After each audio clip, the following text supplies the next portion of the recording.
சென்னையில் ஒரு சிலிண்டரோட விலை 928 ரூபா 50 காசு, மும்பையில் 915 ரூபா 50 காசு, கொல்கத்தாவில் 930 ரூபா. காரணத்துக்கு கமர்ஷியல் 19 கிலோ உள்ளது 1928 ரூபா 50 காசுலேருந்து 2043 ரூபா 50 பைசாவுக்கு உயர்வாயிருக்கு. ரொம்ப தூரத்தில் இல்லை, இது வந்து உங்களுக்கு ஒரு எஸ்எம்எஸ் ட்ரையல் பேஸில் விளையாடுறாங்க. இதெல்லாம் பின்னாடி உள்ள ஆபத்துகள் தம்பி. நம்மளை சுற்றி ஒரு பயோவார் செட் பண்ணிட்டாங்க. செக் மேட்னு சொல்லுவாங்களா, 4 பக்கம் குழி வெட்டி வச்சாச்சு. எங்கிட்டு போனாலும் குழிக்குள்ளே தான் விழுவேன். அழிவு தான், எல்லாருக்கும் அழிவு. அவன் முடிவே எடுத்துட்டாங்க, ஈரான் முடிவு எடுத்துட்டாங்க. இந்த ஒரு விஷயம் அந்த அமெரிக்கா தலைவர் ட்ரம்ப் அவர்களுக்கு தெரியும். ட்ரம்புக்கு எல்லாமே தெரியுது தம்பி. பக்கா லூசு, படித்த பதுமானமான பைத்தியம். ஒரு 15 நாடு நீங்கள் ரஷ்யா கிட்ட இருந்து ஆயில் வாங்கலாம், உங்களை அனுமதிக்கிறது. நீ யாரா அனுமதிக்கிறதுக்கு? நீங்க என்ன வாங்குனீங்களா? இந்தியாவுக்கு தான் நாங்க வந்து வரி மேல வரி போடுறோம். எப்ஸ்டைன் ஃபைல்ஸோட விளைவு தம்பி ஹிட்லரை விட மோசமான ஆள் தம்பி ட்ரம்ப். போற நிப்பாட்டிடலாம், உடஞ்சு போன கட்டடங்களையும் இழந்து போன உயிரை நீ கொடுத்துருவியா? அவன் எப்ஸ்டைன் ஃபைல்ஸை பற்றி பேசுறதுக்கு அதை மறைக்க என்னென்ன நாடகம் நடத்துறாங்க. வாய துறக்கலையும் இந்த போரை பற்றி நம்ம பாரத பிரதமரோட ஸ்டாண்ட் என்ன தம்பி? போரை பற்றி நம்ம பாரத பிரதமரோட ஸ்டாண்ட் என்ன? தமிழ்நாடு பாஜக தலைவர் நயினார் நாகேந்திரோட ஸ்டாண்ட் என்ன சொல்லுங்க? ஒன்றுமே இல்லை. முஸ்லீம் ஆகட்டும், இன்னைக்கு தெரியாது தம்பி. இன்னைக்கு நீங்கள் வந்து இன்ஸ்டாகிராமில் குதிச்சுட்டு கிடக்கலாம். அவன் அவனை வச்சிருக்கான், அவன் இவனை வச்சிருக்கான்னு அரசியல் பேசிட்டு உட்காந்துருக்க வேண்டியதான். நம்ம வீட்டுக்கு சோத்துக்கு வழி கிடையாது, பால் விளையிடும். 5G வந்துருச்சு ராஜா. எத்தனை ஜி வந்தாலும் கஞ்சி விவசாயி தான் ஊற்றணும். இந்த கிங் ஜான் அவர்கள் வந்து வடகொரிய அதிபர் உள்ள வரப்போறாரு. ஆர்ம்ஸ் டீலர், அவனுக்கு இது ரொம்ப பிடிக்கும். கிங் ஜாங்க்கு சண்டை நடக்கணும். கிங் ஜாங் பாய்சன் தான்யா. அவன் உலகம் பூரா பாய்சன் விற்கிறாள். பயோவார்லாம் வச்சிருக்கான், பயாலஜிக்கல் வெப்பன்ஸ் வச்சிருக்கான். அவன் வாழவே கூடாதுங்கிற முடிவு எடுத்தான். குழந்தை உனக்கு கெஞ்சுது, போர் வேண்டாம் கும்பிடுது, வேண்டாம் வேண்டாம், சின்ன பிள்ளை. தமிழகத்தின் பல எம்பி எம்எல்ஏக்களின் வெற்றிக்கு வித்திட்ட கிங் 360 தேர்தல் வியூக சாப்ட்வேர் 2026 புதிய வாக்காளர்களின் அப்டேட் விவரங்களுடன் உங்கள் தொகுதியில் உங்கள் வெற்றிக்கு வித்திடுகிறது. உங்கள் வாக்காளர்கள் தொகுதி, பூத், ஆண், பெண், வயது என பல வகைகளில் ஒரே நொடியில் உங்கள் விரல் நுனியில் bulk WhatsApp, bulk voice call, viral தேர்தல் பிரச்சாரங்கள், ட்ரெண்டிங் செய்திகள் என கிங் 360 தேர்தல் வியூக பணிகள் குறித்த விவரங்களுக்கு உடனடியாக இணைந்திடுங்கள். சார் வணக்கம். சார் வணக்கம். சார் நம்ம இதுக்கு முன்னாடி ஒரு நாளைக்கு ஒரு இன்டர்வியூ பண்ணியிருந்தோம். அப்போ நீங்கள் சொன்னீங்க இந்த போரால் இந்தியாவில் வந்து நிறைய பொருளோட விலை வந்து அதிகமாக போகுது. முக்கியமாக பெட்ரோல், டீசல், எரிவாயு இதெல்லாம் வந்து உச்சபட்ச விலையை தொடப்போகுதுன்னு சொன்னீங்க. ஆனால் நீங்கள் சொல்லி ஒரு வாரத்துக்கு அப்புறம் இப்போ வந்து மத்திய அரசு அறிவிக்கிறாங்க சிலிண்டர் விலை அதிகமாகுது அப்படின்னு. அன்றே கணித்தார் தமிழந்தன்னு சொல்கிற வழி இப்போ நடந்துகிட்டு இருக்குது. இதை எப்படி பார்க்குறீங்க சார்? ஃபஸ்ட்டு இந்த விலையேற்றத்தை. நான் எக்கனாமிக்ஸ் படித்தவன், முதல் விஷயம். ஓகே. பொருளியல் படித்தவன், ஃபஸ்ட் மார்க் எடுத்திருக்கேன் மாவட்டத்தில். எங்கள் மாவட்டத்தில் 197 மார்க் எடுத்த 200க்கு. ஒரு விஷயத்தை பார்த்தா தெரியும் இது என்ன நடக்கும் அடுத்தது அப்படின்னு சொல்லி. கன்சியூமர், எண்ட் யூசர் இதெல்லாம் பார்த்தீங்கன்னா தெரியும். அதுதான் இப்போ நடந்துக்கிட்டு இருக்குது. நம்மளாம் எண்ட் யூசர், கடைநிலை பயன்பாட்டாளர். உலகத்திலே விற்காத பெட்ரோலை நம்ம முதல்ல கட்டுறதும், உலகத்திலே விற்காத எரிவாயு தான் நம்ம பயன்படுத்துகிறோம். எதுவுமே ஃபஸ்ட் குவாலிட்டி நம்ம பயன்படுத்துகிறதே கிடையாது, நம்மள்ட்ட இல்லை. அதோட தான் ஃபாரின் மேக் கார்லாம் இங்கே வாங்கிட்டு வந்தோம்னா கொஞ்சம் நாள்லேயே மண்டையை போட்டுருதா இல்லையா? ஆமாம் சார். ஜெர்மன் மேக் கார், ஆடி, BMW, ஜாக்வார் இதெல்லாம் யூஸ் பண்ணிங்கன்னா தாங்காது நம்மளோட டெம்பரேச்சருக்கு அந்த வண்டி. பிகாஸ் நம்ம தயாரிப்பே மேனுஃபேக்சரிங் ஃபால்ட். இப்போ நான் சொன்னதில் வந்து முட்டை விலை நேற்று 5 ரூபாய்க்கு வந்துருச்சு. கொள்முதல் விலை 4 ரூபா 80 காசுக்கு போயிட்டு 6 ரூபா 70 காசு விற்ற முட்டை கொள்முதல் விலையே 4 ரூபா 80 காசுக்கு போயிட்டு 6 ரூபா விற்ற முட்டை. இது வந்து நீங்கள் பேரளவில் ஆம்லேட்டு போட்டு சாப்பிட்றீங்க, முட்டை குறைஞ்சிட்டு நினைப்பீங்க. எத்தனை நாளைக்கு முட்டை குறையும்? ப்ரொடக்ஷன் காஸ்ட்டை விட லாஸ் போக ஆரம்பிச்சுன்னா ப்ரொடக்ஷன் பண்ண மாட்டாங்க, வியாபாரம் இருக்காது. அடுத்து எக்ஸ்போர்ட் இல்லை, எக்ஸ்போர்ட் இருந்தால் முட்டை விலை இருக்கும், ஒரு ஆவரேஜ் மெயின்டைன் ஆகிட்டு இருக்கும். இல்லை, அடுத்து காய்கறி எல்லாம் பட்டு விலை கம்மியில் உங்களுக்கு கொஞ்ச நாளைக்கு கிடைக்கும். இன்னொரு 10 நாள், இன்னொரு 3 நாளில் போட்டோம். இன்னொரு 3 நாளில் 5 கிலோ தக்காளி பழம் 50 ரூபா, 5 கிலோ கத்திரிக்காய் 50 ரூபா இப்படி விற்கும். அப்புறம் 1 கிலோ கத்திரிக்காய் 50 ரூபாய்க்கு போகும். காரணம் ப்ரொடக்ஷன் இருக்காது. இதான் எக்கனாமிக்ஸ் சொல்லி கொடுத்தது. எக்கனாமிக்ஸ் சொன்னது இதுதான். லாஸுக்கு ப்ரொடக்ஷன் பண்ண மாட்டாங்க, நிப்பாட்டிக்குவாங்க. இதுக்கு சும்மா திட்டத்துக்கு முட்டைக்கோசை இது பண்ணி ரொட்டேட்டர் விட்டு அடிக்கிறதுக்கு எதுக்கடா ப்ரொடக்ஷன் பண்ணணும்? அதான் பலான வச்சுக்கவும் முடியாது, வச்சுக்கவும் முடியாது. அழுகி போகிற பொருள், முட்டை அழுகி போயிடும், கோழி செத்து போயிடும். இதெல்லாம் அன்றாட யூசேஜ். ஹோட்டலில் டிஃபன் விலை ஏறும், ஹோட்டலில் சாப்பாடு விலை ஏறும், காய்கறி விலை ஏறுது இல்லை, எப்படி கொடுக்க முடியும்? அந்த ப்ரொடக்ஷன் காஸ்ட்டு கொடுக்க முடியாது. சேலரியெல்லாம் அப்படியே தானே இருக்குது, ஸ்டேக்னெண்ட்டாக இருக்கும். பட் இதெல்லாம் ரேட் ஏற ஆரம்பிக்க போகுது. இதுதான் என்னோட பயமே. நீ எங்கேயே சண்டை போட்டு எங்கேயோ ஒழிஞ்சு போங்க, அது எனக்கு தேவையே இல்லை. ஆனால் எல்லா நாடையும் பாதிச்சிடும். ஆனால் சில வந்து ஒரு பார்க்க வேண்டிய ஒரு விஷயம் இருக்குது. இப்போ இந்த விலை ஏற்றத்தால் பணக்காரர்கள் எந்த ஒரு பிரச்சனையும் கிடையாது. நீங்கள் ஒரு 50 ரூபா கொடுத்து ஒரு பொருள் வாங்குறேன் அப்படின்னா 100 ரூபா கொடுத்து வாங்கலாம். ஆனால் சாமானிய மக்கள் ஒன்று இருக்குது தம்பி. எத்தனை லாக்டவுன் போட்டாலும் பணக்காரனுக்கு ஒன்றும் பிரச்சனை இல்லைப்பா. கவர்மெண்ட் எம்ப்ளாய்க்கு எந்த பிரச்சனையும் இல்லை. மாதம் சம்பளம் வரும். வாங்கி வாங்கி சாப்பிட்றலாம். நம்ம அன்றாட பிழப்பு நடத்துகிறவங்களை எங்கே போகிறது? கோவிட் லாக்டவுனுடையெல்லாம் வழக்கறிஞர்கள்லாம் எவ்வளோ தர்ம சங்கடமான நிலைமைக்கு நாங்கள் போயிட்டோம் தெரியுமா? தள்ளப்பட்டோம். நம்மள்ட்ட ஏதோ டிரைவிங் இருந்து லாரி ஏறி ஓட்டி ஜாலியாக அப்படி மாதிரி பேக்கப்பில் இருந்தோம். பட் அது எவ்வளோ நாளைக்கு நீடிக்க முடியும்? செகண்ட் பிஸ்னஸ் ஒன்று இருக்குது, பண்ண முடியும், பண்ண தெரியும். எதுவுமே இல்லைனா 10 லாரி வாங்கியாவது நான் ஓட்டுவேன். ஓட்டுறதுக்கு டீசல் எங்கிறது வாங்குறது? டீசல் வராதில்ல. டீசல் இப்போ விலையேற போகுது. சிலிண்டர் அறிவிச்சாரில் வீட்டு சிலிண்டர் வந்து தம்பி 60 ரூபா விலையேறது. இல்லத்தரசிகளுக்கெல்லாம் அப்படியே மரணம் அடிங்கிற மாதிரி தான் இருக்கும். 928 ரூபா ஒரு வீட்டு சிலிண்டர் வந்துருச்சு. 14.2 கிலோ எடை கொண்ட எல்பிஜி சிலிண்டரு 868 ரூபா 50 காசுலேருந்து 928 ரூபா உயர்ந்திருக்கு. சென்னையில் ஒரு சிலிண்டரோட விலை 928 ரூபா 50 காசு, மும்பையில் 915 ரூபா 50 காசு, கொல்கத்தாவில் 930 ரூபா ஒரு சிலிண்டரு. வணிக சிலிண்டரு, அதாவது இந்த ஹோட்டல்ஸ் காரத்துக்கு கமர்ஷியல் பெருசு ஹைட்டு 19 கிலோ உள்ளது 1928 ரூபா 50 காசுலேருந்து 2043 ரூபா 50 பைசாவுக்கு உயர்வாயிருக்கு. கடந்த 11 மாதத்துல தான் விலை உயர்வு. 25 பிறகு சிலிண்டர் விலையேறிருக்கு. ரொம்ப தூரத்தில் இல்லை. இது வந்து உங்களுக்கு ஒரு எஸ்எம்எஸ் ட்ரையல் பேஸில் விலையேற்றுறாங்க. இதெல்லாம் விலையெல்லாம் கிடையாது, இன்னும் இருக்குது பாக்கி. ராஜா கொஞ்சம் அங்கே பாரு, ட்ரெய்லர் தானே பார்த்தேன், அங்கே பாரு. அடுத்து வரும் அப்படியே பெட்ரோல் டீசலுக்கு இறக்குவாங்க. பெட்ரோல் டீசல் இல்லாமல் என்ன செய்கிறது? பெட்ரோல் டீசல்லாம் மின்சாரம் தடைப்படும் தம்பி. இப்போ நம்ம முழுசாக கோலை நம்பி நிலக்கரியை நம்பியெல்லாம் நம்ம மின்சாரம் இல்லை. பெரிய பெரிய கம்பெனிஸில் உள்ள ஜென்சேடை நம்பி இருக்குது நம்ம மின்சாரம். ஜென்ரேட்டர் வச்சு மேட்ச் பண்ணணும்ல. மின்சாரம் எங்கேருந்து வரும்? வராது. இங்கே டெர்மினல், பவர் டெர்மினல் இருக்குல்ல 800, அது உட்காரும். இதெல்லாம் பின்னாடி உள்ள ஆபத்துகள் தம்பி. நம்மளை சுற்றி ஒரு பயோவார் செட் பண்ணிட்டாங்க. செக் மேட்னு சொல்லுவாங்களே, 4 பக்கம் குழி வெட்டி வச்சாச்சு. எங்கிட்ட போனாலும் குழிக்குள்ளே தான் விழுவேன், தப்பிக்கவே முடியாது. ஏன்னா ஈரான் வந்து தெளிவாக சொல்லிட்டான், எங்கள் தீவு வழியாக போகிற கப்பல் எது வந்தாலும் அடி பண்ணான்னு. கொக்கு கண்ணி குத்தி வச்சுக்கிற மாதிரி குத்தி வச்சுட்டு உட்காந்துருக்கான். வா கப்பலை எடுத்துகிட்டு வாடா. நீ அழிவு தான், எல்லாருக்கும் அழிவு. அவன் முடிவை எடுத்துட்டான், ஈரானும் முடிவு எடுத்துட்டான், அழிவு. வா நீனும் சாவு, நானும் சாவுறேன், வா ஒருத்தனையும் உயிரோட இருக்க வேண்டாம். ஏன்னா முக்கியமான எண்ணெய் வளங்கள் உள்ள கண்ட்ரிஸ் பூரா கல்ஃபு தான். கத்தாரு, பக்ரைனு, துபாய் வழியாக தான் எல்லா வர்த்தகமும் நடக்குது. துபாய் வந்து கமர்ஷியலானது தம்பி. சென்னை மாரி வச்சுக்கோங்க, சிங்கப்பூர் மாரி வச்சுக்கங்களேன். அப்படி சொன்னால் ஈஸியாக இருக்கும். அது கமர்ஷியல். நீ போனாலும் பிஸ்னஸ் பண்ணலாம், நான் போனாலும் பிஸ்னஸ் பண்ணலாம். அந்த உள்ளூர்காரனை சேர்த்துக்கணும், அவ்வளோதான். ஒரு ஷேர் ஹோல்டரு, அது அங்கே வாடகைக்கே கிடைக்கிறாங்க ஆள். அந்த உள்ளூர் ஷேர் ஹோல்டர் ஒரு ஆள் கிடைப்பாங்க உங்களுக்கு. அதெல்லாம் கம்பெனிஸ் ஏற்பாடு பண்ணி கொடுப்பாங்க. நீ பிஸ்னஸ் பண்ணிக்கலாம், வேலைக்கு போய்க்கலாம், ஜாலியாக இருக்கலாம். துபாய் வெயில் தானே ஒழிய எல்லா சௌரிய சொஃபிஸ்டிகேட்டடான ஒரு கண்ட்ரி தான் துபாய் தான். ஜாலியாக இருக்கிறதுக்கு, பர்ச்சேஸ் பண்ணுறதுக்கு, எல்லாத்துக்கும் வந்த கண்ட்ரி. வாழ்வாதாரத்துக்கு, சேஃப்டி சிஸ்டம், எல்லா மெஷர்மெண்ட்ஸும் அங்கே உண்டு. ஆனால் நீ டோட்டல் காலி, டோட்டல் காலி. என்ன வழியாக தானே போணுச்சு. நான் அவனை சண்டைக்காரங்கிற, நீ அவனை கூப்பிட்டு சோறு போட்டுக்கிட்டு இருக்க.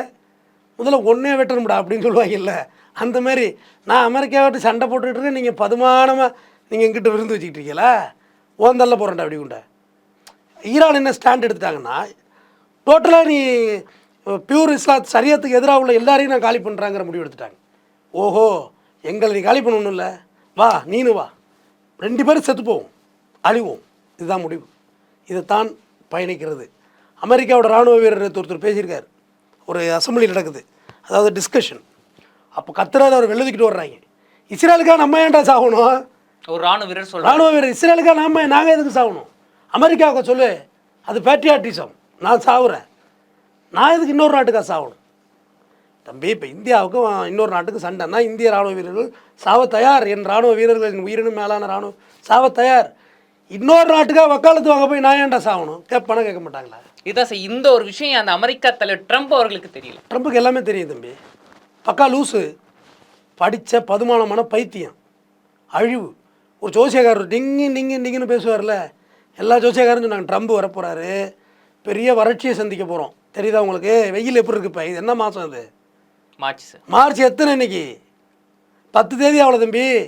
வெயில் அப்படி பொழக்குது, அப்படியே 2 ஊற்று துரத்துறன்னு. எக்ஸ்டெண்டான குளிரையும் பார்க்குறோம், எக்ஸ்டெண்டான மழையும் பார்க்குறோம், எக்ஸ்டெண்டான வெயிலையும் பார்க்குறோம். மழையை பார்த்தோமா? கடந்த 5 வருஷமாக மழை எப்படி துரன்னு ஊற்றுதா?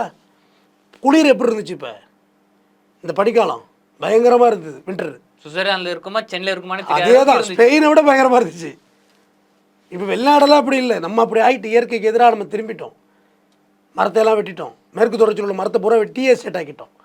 பூமியை குளிர் வைக்க முடியல. புயல் மழை தான் அடிக்கிறார் நம்மாழ்வார். புயல் மழை அடிச்சுக்கிட்டு இருக்கு. இப்போ விலையேற்றத்துக்கு வாங்க. பெட்ரோல் டீசல் விலையேறிடும். பெட்ரோல் டீசல் விலையேறிட்டால் காய்கறி விலையேறும். டிரான்ஸ்போர்ட்டு முதல்ல அடி. இப்போ உனக்கு வந்து இப்போ ரோஜாப்பூ இங்கே சென்னைக்கு வருதுன்னா ஓசூர்லேருந்து வருது, பெங்களூர்லேருந்து வருது. அந்த ரோஜாப்பூ வந்து அந்த சுயதோஷனில் தான் வளரும், அதோட விலை ஏறும், தக்காளி பழத்தோட விலை ஏறும், முட்டைக்கோசோட விலை ஏறும், இப்படியே ஏற ஆரம்பிக்கும். எல்லாத்துக்கும் ஹப்பு எது? சென்னைக்கு வந்து போகணும். கோயம்பேடு மார்க்கெட்டு ஆசியாவிலே பெரிய மார்க்கெட்டு கோயம்பேடு. அதை விட்டால் ஒட்டஞ்சித்திரம் மார்க்கெட்டு ஆசியாவிலே பெரிய மார்க்கெட், தென் ஆசியாவில் பெரிய மார்க்கெட் ஒட்டஞ்சித்திரம். ஒட்டஞ்சித்திரம் தான் பெருசு, அங்கே இருந்தால் டிஸ்ட்ரிபியூட் ஆகும். இப்போ ஒட்டஞ்சித்திரத்தில் உள்ள காய்கறி வந்து கேரளா போகுது, கேரளாவிலேருந்து மீன் வருது, காசிமேடு பெரிய துறைமுகம். இங்கேருந்து எப்படி கேரளாவுக்கு மீன் போவோம்? இங்கேருந்து வெளிநாட்டுக்கு மீன் போகணும். மீன் வந்து படுவிலை வீழ்ச்சியாக போகுது. மீன் கருவாடாகிறதுல ஆனால் ஆச்சரியப்படுறதுக்கு இத்தாதான மீன் எவ்வளோ வாங்கி திம்பனி? போட்டுக்கு போகிறதுக்கு டீசல் வேணும்ல, டீசல் விலை ஏறும்ல, அப்போ மீனோட விலை ஆட்டோமேட்டிக்காக ஏறும்ல. வாங்க முடியாது ஒன்றால். ஒரு கிலோ வஞ்சிர மீன் 2000 வாங்க மாட்டேன். அப்போ போய் மீன் பிடிக்க மாட்டாங்க மீனவர்கள். எதுக்கு வீணாக போயிட்டு? சார் அப்போ காய்கறி விலையேற்றம், இந்த பக்கம் வந்து மீன் விலையேற்றம் எல்லாம் விலையேறிச்சு. அப்போ என்ன தான் சார் சாப்பிட்றதுன்னு மக்கள் கேட்பாங்க. ஒன்றுமே வழி இருக்காது. அங்காடி அரிசியை வாங்கி உப்பை போட்டு பொங்கித வேண்டாம். உப்பு கூட விலையேறும். உப்பு விலையிடும். அங்காடி அரிசி டிரான்ஸ்போர்ட் பண்ணணுமே, அதுக்கு டீசல் கேட்க போகிறது. கவர்மெண்டெல்லாம் பெரிய தர்ம சங்கடத்துக்கு ஆளாக போகுது. இன்றைக்கி தெரியாது தம்பி. இன்றைக்கி நீங்கள் வந்து இன்ஸ்டாகிராமில் குதிச்சுட்டு கிடக்கலாம். என்ன நடக்க போகுது இந்த பக்கியலுக்கு தெரியாமல், சம்மந்தம் இல்லாமல் அவன் அவனை வச்சுருக்கான், அவன் இவனை வச்சுருக்கான்னு அரசியல் பேசிட்டு உட்காந்துருக்க வேண்டியதான். எவன் இவனை வச்சுருந்தானடா? நம்ம வீட்டுக்கு சோத்துக்கு வழி கிடையாது. பால் விலையேறும், அத்தியாவசியம் குழந்தைகளுக்கு முதியோர்களுக்கு கொடுக்குற பால் விலையேறும், ப்ரெட்டு எல்லாமே விலையேறும், போட்டிருக்க சட்டை துணிமணி எல்லாம் விலையேறும். செல்ஃபோன் மட்டும் விலை கம்மியாக இருக்கும். வாங்கி வச்சுட்டு என்ன பண்ண போகிற? ₹1 ஃபோன் கொண்டு வந்தாங்க தம்பி. டெல்லிக்கு பேச ₹1 தான் அந்த ஃபோனில், ஆனால் வடை ₹10. டெய்லி டெல்லிக்கு நான் யார்கிட்ட பேச போகிறேன்? ₹1 காயினை போட்டு பொண்ணு. முதல்ல ஸ்கீம் வந்தப்போ என்னோட கிரிட்டிசிசம் அது. டெல்லி வடை தாண்டா ₹1 விற்கணும், போடு ₹10 இருக்கட்டும், தேவைப்படுறோம் பேசட்டும். அன்லிமிட்டெட் கால்ஸ், அன்லிமிட்டெட் ஒய்ஃபை எதுக்கு? ஃபோனை வச்சுக்கிட்டு என்ன பண்ணுறது? சோறு அருமையாக சொன்னார்ல நம்ம அதிபர் என்ன, 5G வந்துருச்சு ராஜா. எத்தனை ஜி வந்தாலும் கஞ்சி விவசாயி தான் ஊற்றணும். செமல்ல, நல்ல ஸ்ட்ராட்டஜி. நல்ல ஒரு அவர் பேசுகிறது ட்ரோலாக இருந்தாலும் எனக்கு பிடிக்கும். அவர் பேசுகிறதுலாம் காமெடியாக இருக்கும். ஆனால் பாயிண்ட்டு, கஞ்சி விவசாயி தானே ஊற்றணும். இப்போ எங்கே போகிறது? அந்த விவசாயத்துக்கு உரம் மூட்டை. இப்போ இந்த வருஷம் நான் ஆர்வஸ் பண்ணியிருக்கேன் தம்பி. கையிலேருந்து தான் போட்டு கணக்கு முடிக்கிறேன். வேறு என்ன வெக்கத்தை விட்டு என்ன சொல்கிறது? இந்த வருஷம் என்னோட ஆர்வஸ் இருக்குல்ல, இது வரைக்கும் நான் செலவு பண்ணதையும் இதையும் டேலி பண்ணால் எல்லாம் ஒன்று தான், ஒன்றும் பெருசாக இல்லை. வயல் என் நிலம் மலடாயிடக்கூடாது, அதனால் ஏதோ ஒரு ப்ரொடக்ஷன் பண்ணிகிட்டு இருக்கேன், அவ்வளோதான். இல்லைனா அது மலடாயிடும். நிறையா தேவையற்ற இந்த முள் செடியெல்லாம் வளர்ந்துடும் வயலில். அப்புறம் அதை வயலாக மாற்ற முடியாது. மாந்தோப்பாக போட்டோம், மாமரமாக போட்டோம், வேறு என்ன பண்ணுறது? மெயின்டைன் பண்ண முடியல. அறுவடை சாவடிக்கு ஒன்றுமே ஹார்வெஸ்டர் கூலி, கட்டு கூலி எல்லாம் சரியாக போச்சு. இன்னும் சில விவசாயிகள்லாம் வந்து கடன் வாங்கி மகசூல் பார்க்கணும்னு சொல்லி அப்படி ஒரு நிலைமை. அவங்க நிலைமைலாம் நான் என்னையும் சேர்த்து சொல்லுங்க தம்பி. நானும் விவசாயியாக கடன் வாங்கி தான் போட்டிருக்கேன். அதில் கையிலேருந்து எத்தனை நாளைக்கு அதில் விட்டுக்கிட்டே இருக்க சொல்கிறீங்க? விவசாயங்கிறது என்னோடய வாழ்வியல். எங்கள் தலைமுறையாக பண்ணுறாங்களேன்னு நானும் பண்ணுறேன், மல்லு கட்டிக்கிட்டு. இப்போ அந்த நெல்லை எடுத்துக்கொண்டு எங்கே டிரான்ஸ்போர்ட் பண்ணுறது? நீ சென்டருக்கு எடுத்துகிட்டு சொல்கிற, டிராக்டருக்கு டீசல் ஊற்றணும், ஹார்வெஸ்டர் மிஷின்காரர் கூட கேட்பாங்க. யாரையும் தப்பு சொல்கிறது ஒன்றும் இல்லை. விலைவாசி ஏறுது இல்லை, நம்மளோட அடிப்படை எதில் ஓடுதுங்கிறீங்க? இந்த நாடு எதில் ஓடுது? டீசல் பெட்ரோலில் ஓடிட்டுருக்கு, சிலிண்டரில் ஓடிட்டுருக்கு. சிஎன்ஜி கொண்டு வந்தான், எங்கே இருந்து ஓட்டுறது? எத்தனை ஜி கொண்டு வந்தானுங்க? சிஎன்ஜி எங்கே நம்மள்ட்ட இருக்குது? காரணம் நம்மளுடைய பெட்ரோல் வாழ்வாதார எரிபொருள் வாழ்வாதாரம் நம்ம கையில் இல்லை, கல்ஃப் கண்ட்ரில் இருக்குது. அமெரிக்கா அதிபர் ட்ரம்ப் இன்றைக்கி ஒரு அறிவிப்பு கொடுத்துருக்காங்க. வெக்கங்கட்ட ஜென்மங்களா, அதையும் கேட்டு உட்காந்துருக்கீங்களடா. ஒரு 15 நாடு நீங்கள் ரஷ்யாக்கிட்டேருந்து ஆயில் வாங்கலாம், உங்களை அனுமதிக்கிறேன். நீ யாரா அனுமதிக்கிறதுக்கு? அதுவும் பயந்துட்டாங்கன்னு பார்க்கலாமா? ஏன்னா அவங்க தான் சொன்னாங்க, ரஷ்யா கிட்ட வந்து நீங்கள் என்ன வாங்கினீங்களா இந்தியாவுக்கு தான் வந்து நாங்கள் வந்து வரி மேலே வரி போடுவோம். எப்சைன் ஃபைல்ஸோட விளைவு தம்பி, தைரியமாக பேசுங்க. வாயை திறக்க மாட்டாங்களே இன்றைக்கி வரைக்கும். நீ வியாபாரம், நான் எங்கே பொருள் வாங்க, நீ என்ன சொல்கிறது? நீ பக்கத்துட்டுக்காரன், உனக்கு எனக்கு சம்மந்தம் கிடையாது. உன் காம்பவுண்ட் எவ்வளோ வர, என் காம்பவுண்ட் எவ்வளோ வர, என்னோடய இன்ஃப்ராஸ்ட்ரக்சர் வர, உன் இன்ஃப்ராஸ்ட்ரக்சர் வர. நீ இனிமேல் அந்த கல்லை வெட்டி வாங்கிக்கலான்னு சொல்லுவியா? சொல்லுங்க. சொல்ல முடியாதுங்களே. ஆனால் சொல்கிறானே இன்றைக்கி ஒரு ஆள். ரஷ்யாவில் தான் நம்ம என்ன வாங்கிட்டு இருந்தோம். நம்ம ரஷ்யா வந்து நேச நாடு தம்பி. ஒரு உலக போர் வந்தால் நம்ம ரஷ்யா பக்கம் நிற்போம், ரஷ்யா நம்ம பக்கம் நிற்கும். நம்புகிறோம். எவன் எங்கே பிச்சுக்கிட்டு போகிறான்னு யாருக்கு தெரியும்? நம்புகிறோம். ட்ரம்போட வேலையே அதுதான். உலக போரை மூட்டி விட்டு எல்லாரையும் சாகடிச்சு எல்லாம் நம்ம வாயிலையும் வெடி கொண்டு விடும் தம்பி, டம்முன்னு. மற்றவன் சாவ உள்ள நியூஸு, நீ சாவ உள்ள தெரியும். உன் கண்ணு முன்னாடி நம்ம அம்மா அப்பா பொண்டாட்டி பிள்ளை நம்ம எல்லாரையும் பலி கொடுப்போம். அதுக்கு தான் இந்த ட்ரம்போட வேலை. அதான் ஹிட்லரோட 2ஆம் உலக போரை விட இந்த போரோட போக்கு எப்படி கணிக்கவே முடியலன்னு உலகளாவிய ஆய்வாளர்களும் சொல்கிறாங்க. ஹிட்லர்லாம் வரலாற்று பிழை தம்பி. ஹிட்லர் வரலாற்று பிழை. அவரையெல்லாம் புகழ்வாலாம் பேசுகிறோம். இந்த சொஸ்திக் சின்ன ஒன்று இருக்குல்ல, இப்படி இருக்கும், அதையெல்லாம் கூட டாட்டுவெல்லாம் போட்டுக்கிறான். பைத்தியக்காரனுங்களா, அது என்ன சின்னண்டா, அதை போய் டாட்டு போட்டு வச்சுருக்கீங்க. மரணத்தோட ஒளிடாது, மரண ஒளி, மரண எண்ணம் அது. அழிமானம், அழிஞ்சிருவோம் நம்ம. Vibration, bad vibration. ஹிட்லரை விட மோசமான ஆள் தம்பி ட்ரம்ப். எவ்வளோ வரலாறு படிச்சிருக்கோம். ஒரு போரையும் நிறுத்துறதுக்கு என்னென்ன பாடுபட்டிருக்காங்க. போரை நிப்பாட்டிடலாம். உடஞ்சி போன கட்டடங்களையும் இழந்து போன உயிரையும் நீ கொடுத்துருவியா? முடியாதுங்களே. முடியாதுல்ல. திருப்பி ரெனோவேட் பண்ணலாம். போனது தானே, கை போனது தானே. ஏன்னா அர்த்தம் இல்லாமல் ஆரம்பிக்காரன் சாகணும். அர்த்தமே கிடையாது. சிறையிலுக்கு அவனுக்கு சண்டைனா கூட்டு பஞ்சாயத்து பேசுகிறது தான் உன் வேலை. இங்கே வாப்பா பேசுனாங்களே ஜெனிவாவில், அதுக்கு பிறகு தான் இவன் கொண்ட கப்பலை நிப்பாட்டினான். யார்? யூஎஸ் ஆப்ரகாம் கப்பலையும் யூஎஸ் போர்டு கப்பலையும் கொண்டு நிப்பாட்டுறது ட்ரம்ப்பு. இரிட்டேட் பண்ணுறாங்க ஈரானை. பொருளாதார தடை வீச்சு அவனுக்கு 14 லட்ச ரூபாய் போயிட்டு ஒரு அவனுடைய ரியாலோட மதிப்பு வாழவே கூடாதுங்கிற முடிவு எடுத்தான். ஒரு குழந்தை அவனுக்கு கெஞ்சுது, போர் வேண்டாம் வேண்டாம் கும்பிடுது, வேண்டாம் சின்ன பிள்ளை எல்லாம் வேடிக்கை பார்க்குறான். பல பேர் சொல்கிறான் முஸ்லீம் தானே சாவட்டும் அப்படின்னு. டேய் என்னடா நியாயம் பேசுகிறீங்க? யாராக இருந்தால் தான் என்னடா இதில் என்னடா ஜாதி மதம் ரத்தம்டா, அது உயிர் சதை மனுஷன் குரல் இருக்குது உணர்ச்சிகள் உள்ளவன். அவன் அநியாயமாக ஏன்டா சாவடிக்கிறீங்க? அவனும் பொறுத்து பார்த்தான் ஈரானும். இனிமேலாம் நாங்கள் எதுக்கு ஏன்னா நீ எப்படி இருந்தாலும் என்னை கொல்ல தான் போகிறேன், எப்படி இருந்தாலும் நாம் அழிவது உறுதி. ஈரானுக்கு தெரிஞ்சு போச்சு, சூழ்ந்துட்டாங்க. வேறு வழி அடி திருப்பி அடிப்போம். சரி, இன்னொரு கேள்வி. இப்போ ஈரான் வந்து சொல்லிட்டேன் எங்கள் வழியாக வந்து எந்த ஒரு கப்பலும் போகக்கூடாது, நாங்கள் அடிப்போம்னு சொன்னாங்க. இதை பார்த்தீங்கன்னா இந்திய மக்களே பயந்தாங்க. அப்போ இதனால் வந்து எண்ணெயோட விலையேற்றம், கச்சா எண்ணெயாக இருக்கட்டும், பெட்ரோல் டீசல் விலையாக இருக்கட்டும், சிலிண்டர் விலை அதிகமாக போதுன்னு மக்கள் பயந்துருக்கும் போது இந்தியா சொன்னாங்க இல்லை விலையேற்றமே ஆகாது, நீங்கள் பயப்படணும், எல்லா பொருளும் இருக்குது அப்படின்னு. அப்படி சொல்லிட்டு இருக்கும் போதே நேற்று நடு இரவில் வந்து விலையேற்றம் பண்ணுறாங்க. அப்போது கவர்மெண்ட் அப்படின்னு சொல்லுது, இதுன்னு வெளியும் ஏறுது. இதை மக்கள் எப்படி பார்க்குறாங்க சார்? மக்களுக்கு என்ன பார்வை இருக்கு? யார் கள்ள பண்ணிட்டு வச்சுருக்கான்னு வேணால் பார்க்க வேண்டியதுதான். அதான் பொழுதுபோக்குங்க. இன்ஸ்டாவில் வேணால் குதிப்போம், திங்குன்னு குதிப்போம். அதை விட்டு தான் தம்பி நம்மளை யார் ஆளுங்கிறது ரொம்ப க்ளீனாக இருக்கணும். ஏன் பெட்ரோல் டீசலை ஜிஎஸ்டியில் கொண்டு வரனால கொண்டு வந்துட்டாங்களா? இந்த இடத்துல இந்த டிவியில் உங்கள் சேனலில் உட்காந்து இந்த மார்ச் மாதம் நான் பேசுகிறேன், இந்த விலை ஏற்றுன எந்த பொருளையும் திருப்பி விலை இறக்க மாட்டாங்க. விலை ஏற்றுறாங்களா திருப்பி போரெல்லாம் நார்மல் ஆகிட்டு எல்லாம் விலை இறக்கும்னா விலை இறக்க மாட்டாங்க. அதான் ஏன் சார்? போர் வந்து முடிஞ்சிருச்சு, இதுக்கப்புறம் போர் எங்கே முடிஞ்சுது? இல்லை முடிஞ்ச பிறகு இறக்க மாட்டாங்க. அதான் ஏன்? அதுதான் சம்பாதிச்சு பார்த்தாச்சு இல்லை, ருசிகண்டு பார்த்தாச்சு இல்லை. ருசிகண்ட பூனை எப்படி இருக்கும்? நீ என்ன தான் பூனைக்கு வச்சாலும் பூனை மீனை கண்டா கவிட்டு போடிடல. கருவாடுக்கு ஆசைப்படாத பூனைங்க இருக்குது. மறுபடியும் கேரட்டை கொண்டு வச்சா திங்குமா அந்த பூனை? மியோ மீன் எடுத்துருவோம் மியோ அப்படிங்கும். சொல்லுமா சொல்லாதா? கண்டிப்பாக. ஒரு மியோவுக்கு தெரிகிற அறிவு நம்ம நிமிம் எடுத்து தெரியாதா என்ன? ஆனால் மக்களுக்கு அந்த அறிவு இருக்க, மக்கள் கேள்வி கேட்க என்னத்தை கேள்வி கேட்டு என்னத்தை கழிச்சிட போகிறீங்க நீங்கள்? எங்கத்த கேள்வி கேட்குறது இவங்கள? ஜிஎஸ்டியில் கொண்டு வரேன்னாங்களே, அதை கொண்டு வந்தால் வெறும் 33 ரூபா ஒரு லிட்டர் பெட்ரோல் கொண்டு வந்தீங்களா? மாநில அரசை கை காட்டுறாங்க. மாநில அரசு கேட்டால் எல்லாம் ஏற்றுறீங்க. மாநில அரசு கேட்டால் பணம் செல்லாதுன்னு சொன்னீங்க. ஏற்கனவே பணம் செல்லாதில் பாதி பிச்சை எடுக்கிறோம், மீதி பிச்சை கொரோனாவில் எடுத்தோம், இன்னும் சொச்சம் பிச்சத்தை ஃபினிஷிங் பண்ணிவிட வேண்டியதுதான்.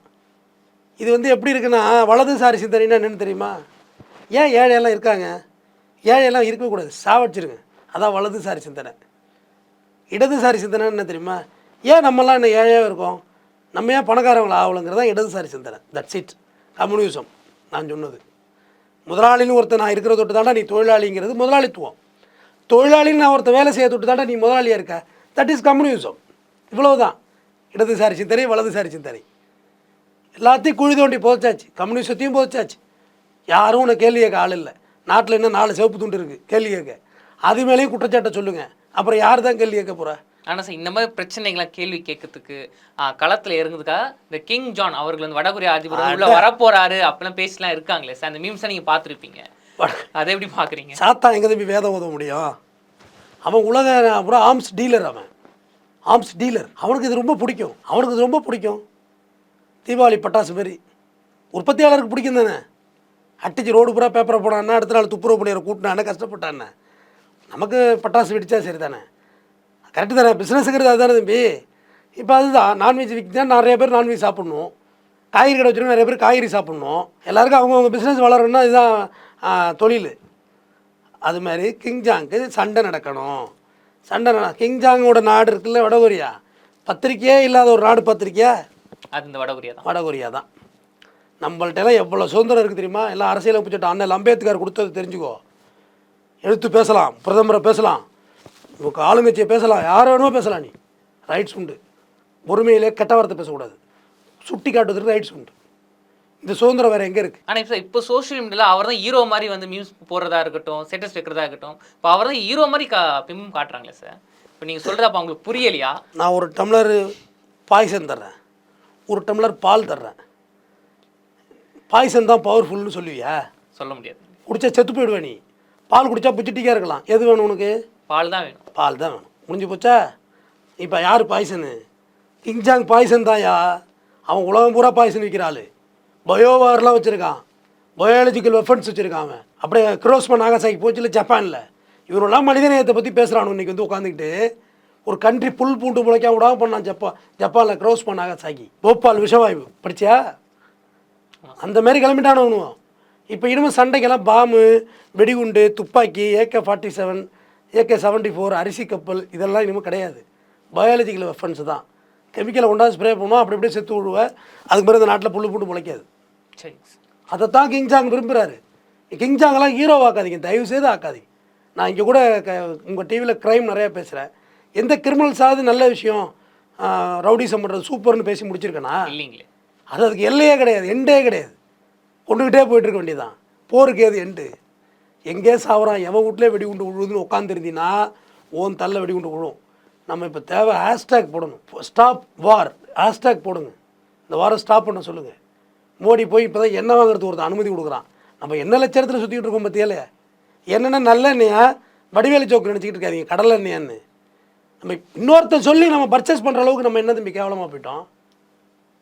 அதை அவன் சொல்லி நம்ம எதுக்கு பர்ச்சேஸ் பண்ணணும்? அப்போ நம்மளை ஏதோ ஒரு விஷயத்தில் ட்ராப் பண்ணி தானே வச்சுருக்கான். அவன் எப்ஸ்டைன் ஃபைல்ஸை பற்றி பேசுகிறதுக்கு அதை மறைக்க என்னென்ன நாடகம் நடத்துகிறாங்க. வாயை துறக்கலையே இந்த போரை பற்றி. நம்ம பாரத பிரதமரோட ஸ்டாண்ட் என்ன தம்பி? போரை பற்றி நம்ம பாரத பிரதமரோட ஸ்டாண்ட் என்ன? தமிழ்நாடு பாஜக தலைவர் நயினார் நாகேந்திரோட ஸ்டாண்ட் என்ன சொல்லுங்கள்? ஒன்றுமே இல்லை. முஸ்லீம் ஆகட்டும், அவனுக்குள்ளே செத்துக்கிறானு அப்படியெல்லாம் போடுறாங்க தம்பி ஐடியில். அவங்களுக்குள்ளே அடிச்சுட்டு சாகுறாங்களாம், மாஞ்சிக்கிறாங்க. எப்படி அது? சொந்த மக்களை ஏவி விட்டு ரத்தம் குடிக்கிறதா அரசியல்? அதுவா போர்? போர் தர்மம் ஏதாவது இருக்கா? காசாவில் 200 குழந்தைகளை ஒரே நேரத்தில் டிஸ்பிளே பண்ணி தர்மமா? இலங்கையில் கொன்னிய 1.5 லட்சம் பேர் தர்மமா? அது பேர் போரா? அது பேர் ஏடா போர்னா ஒத்தக்கு ஒத்த மோதுறா. இஸ்ரேல் தைரியம் இருந்தால் அட்ரா போய் ஈரான் தைரியம் இருந்தால் இஸ்ரேல் அட்ரா. அதை விட்டு எல்லாம் சேர்ந்துட்டு அடிக்கிறது எப்படி? அது இங்கே அந்த நாட்டுக்கு நாடுக்கு பிரச்சனை இல்லை சார், அந்த தலைவர்களுக்கு தான் பிரச்சனை. அது இந்த நாட்டு பிரச்சனையாக மக்கள் பிரச்சனை பிம்பமாக காட்டுறாங்க, அவ்வளோதான். அப்போ தலைவருக்குள்ள தான் பிரச்சனைனா அப்போ இலங்கையில் யாருக்கும் பிரச்சனை? அதெல்லாம் இல்லை தம்பி, இன அழிப்பு தான். இன அழிப்பு இலங்கையில் நடந்தது இன அழிப்பு. இருந்தால் தானடா மக்கள் இருந்தால் தானடா நீ தலைவன். உன் மக்களே அழிக்கிறேன்டா. 14 வயசு புள்ள பாலச்சந்திரன் என்னடா பண்ணான்? புல்லட்டை இறக்குனீங்களே. இப்போ அங்கே நடக்கிறது இன அழிப்பு தான். இஸ்லாமியருங்கிற இனத்தை இந்த பவர்ஃபுல்லாக இருக்கிற எண்ணெய் கிணறுகளை கேட்ச் பண்ணணும் ட்ரம்ப்போட வேலை. அடுத்து உலக நாடு ஃபுல்லாக ட்ரம்ப் காலத்துக்கு போட்டு பேசுவார் டீலு. என்ன வேணுமா? பெட்ரோல் வேணுமா? டீசல் வேணுமா? கையெழுத்து போடு. பயாலஜிக்கல் வெப்பன் தயாரிக்கிறது இந்த நாட்டில் அனுமதி வேணும் பாரு. அக்குறுமை கட்டி அடிப்பான். போனோடனே நம்ம இந்தியர்கள் எல்லாம் வெளியேற்றினானே. பாரத பிரதமரோட ஸ்டாண்ட் என்ன? ஒரு ஸ்டாண்ட் இருந்துருக்கணும்ல. ஏன் எங்கள் நாட்டுக்காரன் தானே நான் தனி விமானம் அனுப்பிச்சு பிக்கப் பண்ணிக்கிறேன், இந்த செயின்லாம் போட்டு அசிங்கப்படுத்தான்னு சொல்லணுமா இல்லையா? மறுபடியும் எப்படி அந்த நாட்டில் போய் சோறு திட்டு வர்றீங்க? உன் நாட்டு மக்களையானா எனக்கு என்னோட பிரதமர் நரேந்திர மோடி அவர் செய்கிற வேலைகளை நான் விமர்சிப்பேன். ஆனால் என்னோட பிரதமர் மோடி தான். என் நாட்டு பிரதமரை நான் விட்டு கொடுக்க மாட்டேன். ஆனால் நீ போய் அவமானப்பட்டு வர்றது எனக்கு உடன்பாடு இல்லை. எங்கள் இந்தியர்களை அப்படி அசிங்கப்படுத்துகிற உன்னிட்டு நாங்கள் என்னடா கையேந்தி நிற்கணும்? எதுக்கு தான் கையேந்தி நிற்கிறீங்கன்னு நான் கேட்குறேன். யூடியூப் மாதிரி ஒரு பிளாட்ஃபார்ம் தயாரிக்கிறது யாருக்குமே அறிவில்லை. இங்கே $US தான் பணம் வருது யூடியூப் சேனலுக்கு. ஏன் நம்ம ஒரு யூடியூப் மாதிரி ஒரு பிளாட்ஃபார்ம் தயாரிக்கக்கூடாதான்னு கேட்குறேன். கூகுள் மாரி ஒரு சுந்தர் பிச்சை தாண்டா வேறு எவனுமே பிச்சை அறிவே இல்லையா? எந்த வெப்சைட்டும் நம்ம தயாரிக்கிறதே இல்லை. இருக்கிற வெப்சைட்டை டவுன்லோட் பண்ணி ப்ளே ஸ்டோர் வச்சு ஃபாலோ பண்ணுறோம். அப்போ நீ அடுத்தவன்ட்ட கையேந்தி தான் இருப்பா. தற்சார்பு பொருளாதாரங்கிறது புரியாத வரைக்கும் நீ அடுத்தவன்ட்ட பிச்சை தான் எடுப்ப. எனக்கான அரிசியை நான் உற்பத்தி பண்ணிக்கிறேன், எனக்கான காய்கறியை நான் உற்பத்தி பண்ணிக்கிறேன், எனக்கான எரிவாயு நான் உற்பத்தி பண்ணிக்கிறேன், வீட்டிலேயே சாணியை வச்சு கேஸ் தயாரிச்சிக்கலாம், உற்பத்தி பண்ணிக்கிறேன். அப்போ நீ கிராமத்தை நோக்கி பயணிக்கணும். என்னோடய டிரான்ஸ்போர்ட்டு மாட்டை நம்பி இருக்கும், மாட்டு வண்டியில் போவேன். எனக்கான தேவைகள் நானே, கோழி எங்கள் வீட்டிலே இருக்கும், முட்டை எங்கள் வீட்டிலே இருக்கும், ஆடு எங்கள் வீட்டிலே இருக்கும், மாடு எங்கள் வீட்டில் இருக்கும், பாலுக்கு கத்திரிக்காய், வெண்டைக்காய், தக்காளி பழம் யாருக்கிட்டே கையேந்த மாட்டேன். எங்கள் ஊரில் இங்கே இல்லை. தற்சார்பு பொருளாதாரத்து நகரத்தில் வேலை இல்லை. தொடர்ந்து பேசுவோம். நன்றி சார், தொடர்ந்து பேசுவோம். தமிழகத்தின் பல MP MLAக்களின் வெற்றிக்கு வித்திட்ட கிங் 360 தேர்தல் வியூக சாப்ட்வேர் 2026 புதிய வாக்காளர்களின் அப்டேட் விவரங்களுடன் உங்கள் தொகுதியில் உங்கள் வெற்றிக்கு வித்திடுகிறது. உங்கள் வாக்காளர்கள் தொகுதி, பூத், ஆண், பெண், வயது என பல வகைகளில் ஒரே நொடியில் உங்கள் விரல் நுனியில். Bulk WhatsApp, bulk voice call, viral தேர்தல் பிரச்சாரங்கள், ட்ரெண்டிங் செய்திகள் என கிங் 360 தேர்தல் வியூக பணிகள் குறித்த விவரங்களுக்கு உடனடியாக இணைந்திடுங்கள்.